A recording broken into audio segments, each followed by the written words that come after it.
Buenos días, nos encontramos con Joan Úbeda, productor ejecutivo del documental Comprar, Tirar, Comprar. Un verdadero placer conocerle. Hola, buenos días. Y nos parecería interesante empezar esta entrevista preguntándonos el papel del consumidor en todo lo que podemos ver en el documental. ¿Cree usted que se nos oculta la información que podemos en él ver o somos nosotros los que queremos ver lo que queremos ver? El papel del consumidor en la sociedad de consumo es un papel fundamental porque es el motor del sistema económico. El sistema está montado de manera que el consumo de productos sea muy acelerado a base de estrategias diversas. La estrategia de la moda, la estrategia de siempre querer lo último, lo más nuevo, también la estrategia de la obsolescencia planificada, que significa que los aparatos y en general los productos duren menos de lo que sería técnicamente posible para que haya que arreglarlos o de hecho comprar otro aparato nuevo. Y en ese esquema el consumidor es un punto principal porque su papel es el de consumir. Entonces, lo que ocurre normalmente es que el consumidor no es consciente de lo que en términos económicos se llaman los costes externos de las transacciones, que quiere decir no es consciente del impacto a largo término o el impacto lejos de su propia realidad de las decisiones que toma. Es decir, cuando nos cambiamos el móvil cada año o cada año y medio porque la operadora de telefonía nos lo pone muy fácil, no somos conscientes de lo que esto significa en términos de generar residuos que acaban terminando en África o en China, donde son procesados por familias y por jóvenes en condiciones nefastas desde el punto de vista medioambiental y sanitario. Y tampoco somos conscientes de lo que significa eso en términos de el consumo de recursos naturales que son finitos, el consumo de materiales y de metales raros, de tierras raras, que son un bien cada vez más escaso. Entonces, el consumidor, se puede decir que el consumidor vive engañado porque no se da cuenta de todas estas consecuencias que no se ven de sus actos de consumo, de sus actos de compra, pero también el consumidor tiene la fuerza de cambiar su comportamiento. Si cada uno de nosotros como consumidores nos volvemos conscientes, nos damos cuenta de lo que significan nuestros gestos de consumo y por tanto actuamos de manera más racional, podemos cambiar las cosas. O sea, el consumidor a la vez es un títere en manos del sistema y a la vez es el actor principal y por tanto puede cambiar el sistema. Solo hace falta que se conciencie y que actúe de una manera racional. Parece ser que en la sociedad que tenemos ahora el que es capaz de arreglar las cosas con cualquier aparato se empieza a ver cada vez más como algo raro. Una vez se rompe algo, se tira. Se podría decir que se ha creado un sistema por el que se normaliza desechar los artículos y tirar todo aquello viejo que ya no sirve. La idea de que las cosas se compran, se usan y se tiran y no se reparan, no se mantienen, no se hacen durar, esta es una idea que es central en el sistema económico en el que vivimos. Cuando hablamos de los productos de consumo, no cuando hablamos de los productos o de los productos de los equipamientos, digamos, de servicio. Es decir, un teléfono móvil se diseña para que dure poco y se cambie al cabo de muy poco tiempo. Un puente o una locomotora o un avión se diseñan para que duren mucho tiempo, no son artículos de consumo. Entonces esta idea del consumo desenfrenado a través de la presión publicitaria, de la presión de la moda, de la obsolescencia programada, es la característica fundamental de las sociedades desarrolladas desde mitad del siglo XX. De hecho, se remonta a principios del siglo XX, incluso antes, ya en el siglo XIX, hay ejemplos, por ejemplo, de relojeros, de marcas de relojes que vendían relojes por $1 en Estados Unidos, que era un precio muy barato para la época, relativamente barato para la época, con la idea de que cuando se rompía comprabas otro. Es decir, que ya las raíces de la obsolescencia programada se encuentran a finales del siglo XIX. Entonces este mecanismo, que es un mecanismo central de la sociedad y de la economía, digamos, desarrollada actual, hace que lo que era tradicionalmente un sector de actividad, que era la reparación, haya perdido mucho fuelle. Lo que ocurre es que con la crisis económica que se está viviendo y con el cambio que esto, o sea, con la crisis económica que estamos viviendo en España y en el resto del mundo desde 2008, ha provocado que se reparen más cosas, que se hagan durar más las cosas. Hoy en la prensa salía que los vendedores de coches, digamos, ven que la gente mantiene el coche mucho más tiempo, se lo cambia, tarda más en cambiar el coche en función de la crisis.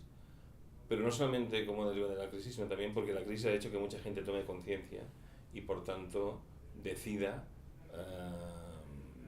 abordar más racionalmente sus patrones de consumo y por tanto decida voy a reparar algo antes que cambiarlo porque sí. Y por ejemplo han surgido iniciativas en los últimos tiempos.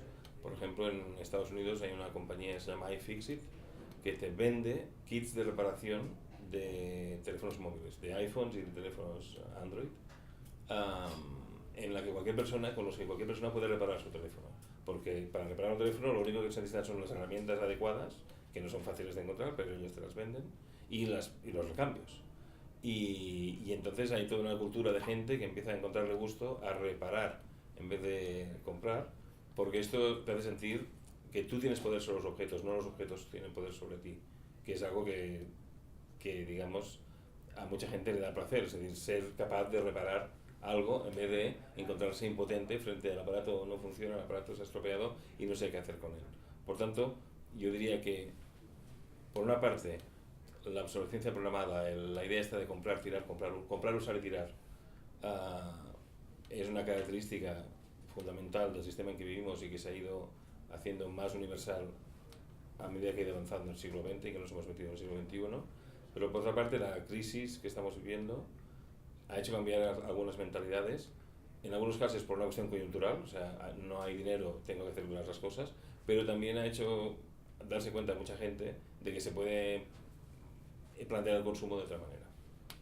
Tal como se dice en el documental, la naturaleza no crea desechos, sino alimento para otros aspectos de la misma naturaleza. ¿Cree usted que entonces que el concepto de desecho es algo puramente artificial?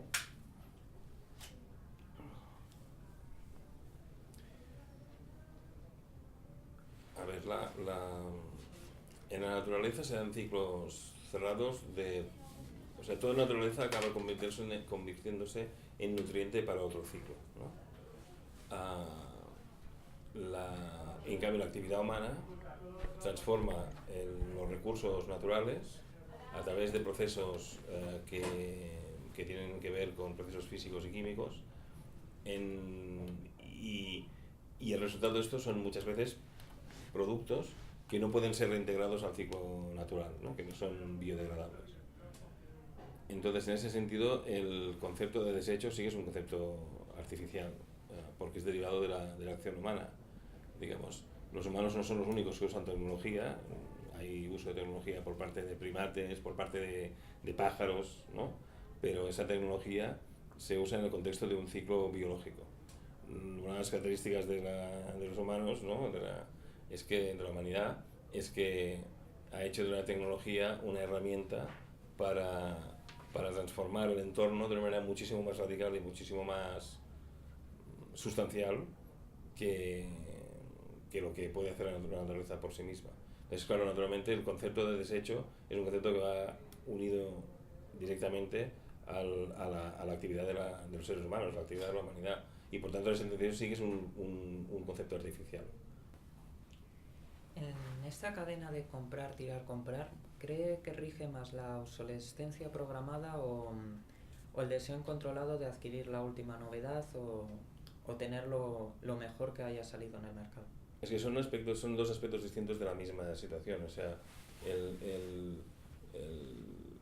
la incitación al consumo se produce por tres factores, que son la moda, la incitación a querer lo último, a estar insatisfecho con lo que se tiene y querer siempre algo más.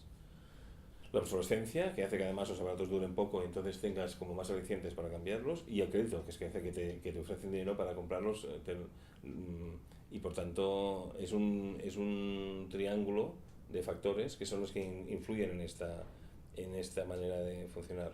No, no, digamos, la moda es lo más aparente, es lo que más se ve, ¿no? Porque salen modelos nuevos constantemente. La obsolescencia programada es más discreta, pero también es un factor tremendamente influyente. O sea que yo creo que es la combinación de todos estos factores, no solamente uno. Y en cualquier caso la moda es el más aparente. Por último, parece ser que se está preparando una segunda parte de comprar, tirar, comprar. ¿Qué planteamiento planea darle a este documental y qué temas plantea abordar? Después de comprar, tirar, comprar, la realizadora Cosima Danoritzer se dio cuenta de que cuando había un pase público, una de las cosas que siempre la gente le preguntaba y la gente quedaba más chocada era sobre las imágenes y la secuencia que hay en el documental en África, en un vertedero donde van a parar todos estos residuos, y cómo ahí había niños y jóvenes que trabajaban en condiciones tremendas para intentar recuperar algo de metal y ganar un dinero. Y entonces me planteó la posibilidad de hacer un documental sobre el tráfico internacional de residuos electrónicos, que es el documental que estamos terminando ahora, que es un documental de 90 minutos que muestra y analiza cómo funciona el tráfico de residuos, porque el 75% de los residuos eléctricos que se producen en Europa, que tendrían que reciclarse en Europa, acaban en África o en China o en Vietnam o en la India, en vertederos, digamos, incontrolados, en condiciones fatales para el medio ambiente, porque contaminan, y para las personas que trabajan con esos materiales porque hacen algún tipo de reciclado. Entonces es un documental que de alguna manera cierra, como si dijéramos, el círculo, ¿no? Porque parte de una secuencia de comprar, tirar, comprar, y cuando te los ves los dos en conjunto es como que hemos hecho un círculo, ¿no? Porque vemos por qué generamos tantos residuos y qué pasa con ellos cuando se convierten en residuos, y planteamos también cuáles son algunas de las posibles alternativas. Y es un documental que se ha rodado en España, en Francia, en Alemania, en Bélgica, en Inglaterra, hemos rodado en China, hemos rodado en Estados Unidos, hemos rodado en África. O sea, es un documental de ámbito mundial.